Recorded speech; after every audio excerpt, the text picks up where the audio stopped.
A infância e o início da luta. No calor sufocante das terras mineiras do século XVIII, em um Brasil ainda marcado pelo ferro e pelo sangue da escravidão, nasceu Francisca da Silva de Oliveira, a mulher que mais tarde seria chamada de Chica da Silva. Sua vida começou sob a sombra da dor, filha de uma escravizada africana e de um homem branco, cuja presença jamais foi lembrada com afeto, apenas como marca de um tempo em que as mulheres negras não tinham escolha, apenas sobreviviam. Desde pequena, Chica conheceu os grilhões do cativeiro. Cresceu observando o brilho do ouro que escorria das minas de diamante em Vila Rica e, no Arraial do Tijuco, riqueza que jamais chegava às mãos daqueles que o arrancavam da terra com as próprias unhas. Para os escravizados, a vida se resumia a suor, correntes e a esperança de não sucumbir antes da noite cair. Chica, ainda menina, tinha olhos que falavam mais do que as palavras permitiam. Nos terreiros de trabalho, via mães chorando seus filhos vendidos para senhores distantes, via corpos marcados pelo chicote e, em silêncio, absorvia a violência de um mundo que dizia que sua vida valia menos. Contudo, mesmo entre correntes, ela carregava algo que os senhores não podiam aprisionar: uma mente atenta, uma coragem que se escondia na fragilidade da juventude. Aos poucos, aprendeu que a sobrevivência estava não apenas em suportar, mas em observar. Via como os senhores eram movidos pela ganância e como as sinhás disputavam poder com veneno nos olhares. Percebeu que a riqueza não estava apenas no ouro das minas, mas também na capacidade de se adaptar, de jogar com as armas possíveis. Na adolescência, Chica foi escolhida como mucama. Isso significava estar mais próxima dos brancos, servindo-lhes na casa, cuidando de detalhes íntimos de suas vidas. A posição, embora privilegiada em relação aos que trabalhavam no garimpo, tinha outro peso. Significava estar constantemente vulnerável às vontades dos senhores. E assim, como tantas outras jovens negras, Chica foi obrigada a ceder. O corpo da mulher escravizada não lhe pertencia. Era moeda de troca, era objeto de poder, era ferida aberta em uma sociedade que naturalizava a violência. Mas dentro dela um plano nascia. Não seria apenas mais uma. Se o destino lhe havia negado a liberdade de escolha, faria do que lhe restava uma arma. A cada gesto, a cada olhar, Chica aprendia a manipular o silêncio, a moldar sua presença para sobreviver e, quem sabe, ascender. Foi nesse contexto que sua vida tomou outro rumo. Ainda jovem, chamou a atenção de João Fernandes de Oliveira, o contratador de diamantes mais poderoso do Arraial do Tijuco. Ele era homem de posses, temido e respeitado, representante direto da coroa portuguesa na exploração das pedras preciosas. E Chica, a escravizada, tornou-se objeto de seu desejo. Para muitos, esse seria apenas mais um destino cruel. A jovem negra nas mãos de um senhor branco. Mas para Chica, foi o início de uma mudança que, embora construída sobre as bases da opressão, a conduziria a um espaço que nenhuma outra mulher em sua condição havia alcançado. O relacionamento entre os dois despertou a fúria das elites locais. Como poderia um homem tão poderoso envolver-se não apenas com uma negra, mas com uma escravizada? Como poderia dar-lhe regalias que nem mesmo as sinhás brancas recebiam? Porém, João Fernandes não recuou. Ao contrário, libertou Chica da escravidão, um gesto raro, quase inimaginável naqueles tempos. Livre, mas ainda marcada pelas cicatrizes invisíveis da escravidão, Chica começou a trilhar um caminho que desafiava os limites de sua época. Ela passou a viver ao lado do contratador como sua companheira, algo que escandalizava a sociedade branca, mas que, ao mesmo tempo, mostrava a todos a força de sua presença. No entanto, a liberdade não apagava a memória da dor. Chica ainda carregava em sua pele e em seu coração os gritos das senzalas, os choros das mães que perdiam seus filhos, os corpos tombados no garimpo. Essa lembrança a acompanharia por toda a vida, como um eco de um passado que jamais poderia ser esquecido. A cada banquete em sua nova casa, a cada vestido de seda que lhe era oferecido, Chica sabia que por trás daquele brilho havia o sangue de seu povo. E talvez fosse essa consciência que a fazia olhar para os espelhos dourados sem jamais esquecer quem era e de onde viera. Assim começava a trajetória de Chica da Silva, da menina escravizada que carregava baldes de água e sofria os abusos da senzala, a mulher que ousou se colocar diante dos poderosos como igual. Uma história feita de dor, mas também de astúcia, que revelava o quanto a liberdade, mesmo conquistada dentro de limites impostos, podia ser uma arma de sobrevivência. A notícia correu rápida pelas ruas estreitas do Arraial do Tijuco. A ex-escravizada Francisca da Silva de Oliveira, agora conhecida como Chica da Silva, vivia como senhora ao lado de João Fernandes de Oliveira, o contratador de diamantes mais rico da colônia. Para os brancos, aquilo era uma afronta. Para os negros, era um sopro de esperança e, ao mesmo tempo, uma lembrança de que a liberdade individual não libertava o coletivo. Os olhares se dividiam entre a inveja e o ódio. As sinhás, acostumadas a medir prestígio pelas joias que ostentavam e pelo número de escravos que comandavam, não aceitavam ver uma mulher negra ocupar o espaço que consideravam seu por direito. E os homens brancos murmuravam nas tavernas, incapazes de compreender como João Fernandes ousava elevar uma ex-escravizada ao posto de companheira legítima como se fosse uma esposa. Chica, no entanto, aprendeu a transformar o escândalo em força. Caminhava pelas ruas de cabeça erguida, acompanhada de criados, vestindo sedas importadas de Lisboa e joias lapidadas com os diamantes que outrora seus irmãos arrancavam da terra com sangue. Havia quem dissesse que era arrogância, outros que era sobrevivência, mas todos sabiam. Sua presença não passava despercebida. Dentro de casa, Chica não era apenas uma companheira silenciosa. Intervinha nas decisões de João Fernandes.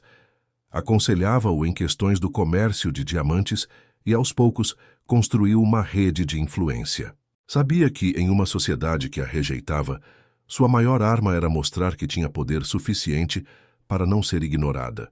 Mas o peso da escravidão ainda a rodeava. Chica libertou alguns escravizados que trabalhavam em sua casa, tentando lhes dar uma chance de vida diferente, mas ao mesmo tempo administrava outros, pois esse era o padrão da época para manter a vida de luxo que João Fernandes exigia.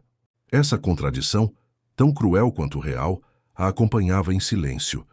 Ela, que havia sentido as correntes, também mantinha correntes. As festas em sua residência tornaram-se lendárias. Havia música, danças, banquetes, que misturavam o sabor africano com os temperos trazidos de Portugal. Os viajantes que passavam pelo Tijuco relatavam com assombro as celebrações, e o nome de Chica ecoava até em Lisboa. Para uns era a prova da decadência moral da colônia. Para outros, era um exemplo de como a astúcia podia desafiar a ordem estabelecida. Ainda assim, a vida de Chica não era feita apenas de festas. Os fantasmas da senzala não a abandonavam. À noite, quando os sons se calavam, lembrava-se da infância de sofrimento, das vozes de sua mãe cantando baixinho para suportar as dores, das marcas deixadas pelo chicote em tantos corpos inocentes. A liberdade pessoal não apagava a escravidão coletiva, e Chica sabia disso. Com o tempo vieram os filhos. Ao todo, foram mais de uma dezena, frutos de sua união com João Fernandes. Criou-os com zelo e ambição, garantindo que recebessem educação e oportunidades que jamais teriam se continuassem a ser apenas os filhos de uma negra. Para Chica, cada filho era também um ato de resistência. Provar que sua linhagem teria futuro, que sua história não seria apagada. Mas o poder, mesmo quando conquistado, cobra seu preço. João Fernandes começou a enfrentar pressões políticas, e seus inimigos não perdiam a oportunidade de atacá-lo por sua relação com Chica. Alguns diziam que ela o enfeitiçara, que usava de feitiços africanos para mantê-lo sob seu domínio. Outros afirmavam que era apenas luxúria, que logo ele a abandonaria. O que ninguém percebia era que Chica já havia se consolidado como figura indispensável. Não era mais apenas a amante do contratador.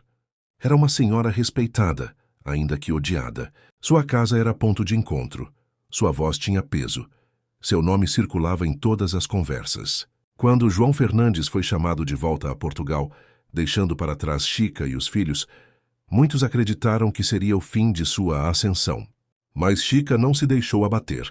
Permaneceu firme, administrando os bens que ele lhe havia deixado e garantindo que sua família mantivesse o prestígio. Era como se, ao ser abandonada à própria sorte, tivesse provado ao mundo que não precisava mais de ninguém para continuar sendo quem era. A mulher que nascera escravizada, que crescera na senzala, agora era dona de terras de casas de influência.